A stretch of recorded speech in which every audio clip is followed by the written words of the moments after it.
Welcome to Penrose Learning, where we make understanding easy. In this video, I will explain how to start your Lexus RX 350 with a manual key.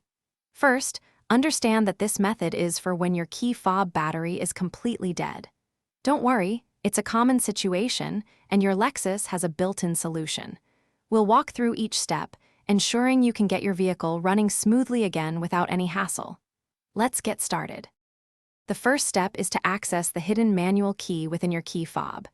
Look closely at your key fob for a small release button, usually on the side. Press or slide this button, and then gently pull on the end of the fob to reveal the metal key.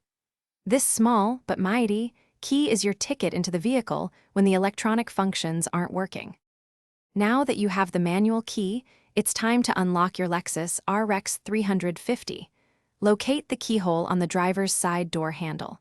On some models, you might need to pull the handle slightly to expose the key cylinder. Insert the metal key fully and turn it to the left to unlock the door.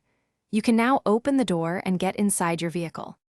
Once inside, place your foot firmly on the brake pedal. Now, take your entire key fob, even with the dead battery, and touch it directly to the engine start/stop button.